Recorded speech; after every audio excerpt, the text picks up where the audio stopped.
Welcome to Sundar 360. వీళ్ళిద్దరి పైన 2 నెలల కాలంలో 2 దేశద్రోహ కేసులైనవి.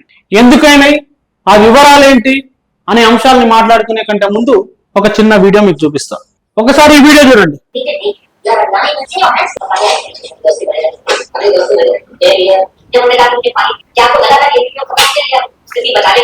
ఇతనే సిద్ధార్థ్ వరదరాజన్. ఇతను మన మాన్యశ్రీ ప్రధానమంత్రి గారు నరేంద్ర మోడీ గారు అయితే అప్పుడు ప్రధానమంత్రిగా లేరు, గుజరాత్ ముఖ్యమంత్రిగా ఉన్న సందర్భంలో కరణ్ థాపర్ ఒక ఇంటర్వ్యూ చేశారు. ఆ ఇంటర్వ్యూ మధ్యలో నాకు కొన్ని వాటర్ ఇవ్వండి అని చెప్పేసి ఇంటర్వ్యూని ఆపేసి వెళ్ళిపోయిండు. ఇక ఈ ఇంటర్వ్యూ తర్వాత ఇట్లాంటి ఇండిపెండెంట్ జర్నలిస్టులకు ఇంటర్వ్యూలు ఇవ్వలేదు అని చెప్పేసి మోడీ పైన ఒక విమర్శన అయితే ఉంటది. దీనికి సంబంధించి సబ్జెక్ట్ లోకి వెళ్దాం మనం.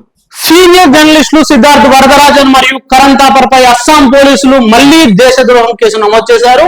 2 నెలల్లో వరుసగా ఇది 2వ కేసు. 2 కేసులు అస్సాంలోనే నమోదయ్యాయి. Note the point your honour, 2 కేసులు అస్సాంలోనే నమోదయ్యాయి. అస్సాం సీఎం, అస్సాంలో బీజేపీ అధికారంలో ఉంది. సీఎం హిమంత బిశ్వ ఒకసారి చూసారా? ఇగో ఇతనే అస్సాం సీఎం హిమంత బిశ్వ, బీజేపీ నేత. ఆయనే ప్రభుత్వంలో ఉన్నాడు. ఎందుకు దేశద్రోహం కేసు పెట్టారు? మొదటి కేసు వచ్చేసరికి మోరిగావ్లో పెట్టినారు. ఎందుకు పెట్టారు అంటే ఇండోనేషియాలో ఒక సెమినార్ జరిగింది. ఆ సెమినార్ కి ఇండియా డిఫెన్స్ అటాచీ కెప్టెన్ శివకుమార్ అతిథిగా వచ్చి అందులో కొన్ని కామెంట్లు వేసిండు. ఏ ఫైటర్ జెట్లు కోల్పోవడానికి రాజకీయ నాయకత్వం విధించిన పరిమితులే కారణమని ఆయన చెప్పినట్టు ది వైర్, సిద్ధార్థ వరదరాజన్ నడుపుతున్న ది వైర్ ఒక వార్త రాసింది, ఒక స్టోరీ రాసింది. ఆ స్టోరీ రాయడం, ఆ స్టోరీ దేశ వ్యతిరేకమని, ఇదిగో రాజకీయ నాయకత్వం అంటే ఎవరు? భారత ప్రభుత్వంలో ఉన్న ప్రధానమంత్రి అవుతారు, అదేవిధంగా హోంమంత్రి అవుతారు. కాబట్టి ఎట్లా అంటారు? ప్రధానమంత్రిని దేశద్రోహం కేసు పెడతామని చెప్పేసి మోరేగావ్లో దేశద్రోహం కేసు పెట్టినారు. దీనిపై జూలై 11న మోరేగావ్ పోలీస్ స్టేషన్ లో ఎఫ్ఐఆర్ నమోదైంది. బిఎన్ఎస్ ప్రకారం 152 దేశద్రోహం కేసు పెట్టారు.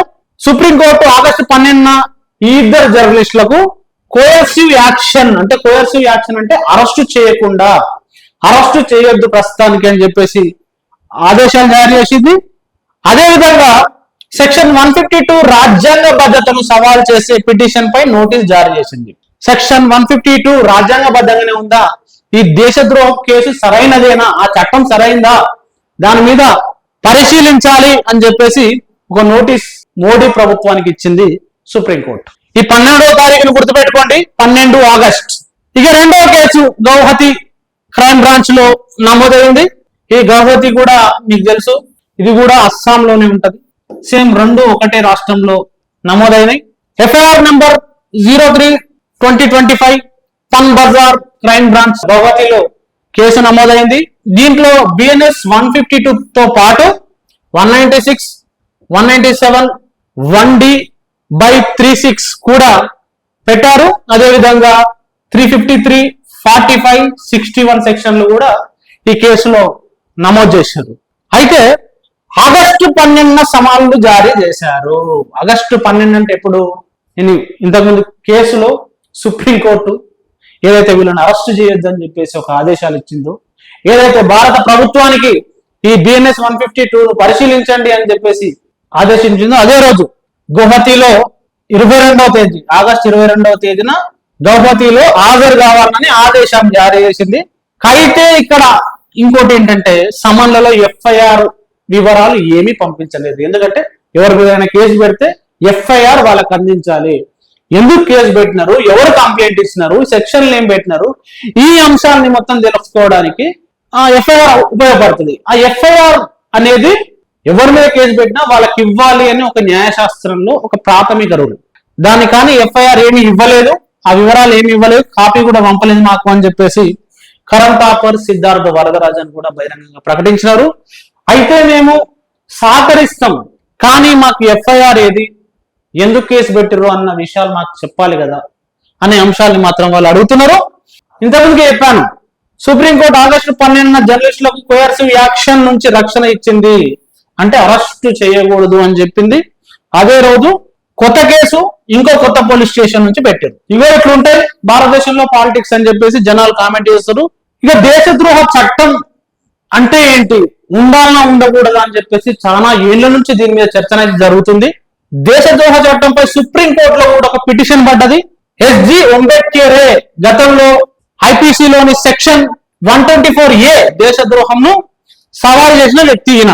అయితే ఈ 152A అనేది దాని మీద గతంలోనే అనేక సార్లు అనేక కోర్టులలో అనేక ప్రజాస్వామ్యవాదులు కూడా మాట్లాడిన సందర్భం ఏంటంటే 152A దేశద్రోహం అనేది ఎప్పుడో రాజుల కాలంలో పెట్టిన సెక్షన్. అది రాజులకు వ్యతిరేకంగా రాజరికానికి వ్యతిరేకంగా ఏదైనా చేసినప్పుడు అలాంటి సెక్షన్ ని ఆధునిక ప్రజాస్వామ్యంలో అలాంటి రాజద్రోహ కేసులు ఎట్లా పెడతారు అని చెప్పేసి చాలా విమర్శలు ఉన్నాయి. సో ఆ చర్చల నేపథ్యంలో అంబేద్కరే సుప్రీంకోర్టుకి వెళ్ళిండు. అదే విధంగా అంబేద్కరే ఆయన ఇంకో కామెంట్ కూడా చేసిండు. సెక్షన్ 152 BNS దేశద్రోహ చట్టం యొక్క పునర్ ప్యాకేజీ, రాజద్రోహ చట్టం యొక్క పునర్ ప్యాకేజీ, రాజద్రోహ చట్టాన్ని మళ్ళీ తీసుకొచ్చుర్రు, ఇంకా పటిష్టం చేసి తీసుకొచ్చుర్రు అని చెప్పేసి ఆయన ఒక కామెంట్ చేసిండు. 2022 May 11 supreme court chief justice NV Ramana నేతృత్వంలోని బెంచ్, అంటే మాజీ చీఫ్ జస్టిస్, 124A కింద కేసులను నిలిపివేయాలి, ఆ చట్టాన్ని పునఃపరిశీలించాలని ఆదేశించింది. 2022లోనే ఎన్వి రమణ గారు దీన్ని నిలిపేయాలి, ఫస్ట్ 124A అనేది ఆ చట్టాన్ని పునఃపరిశీలించాలని ఆదేశించింది కేంద్ర ప్రభుత్వానికి.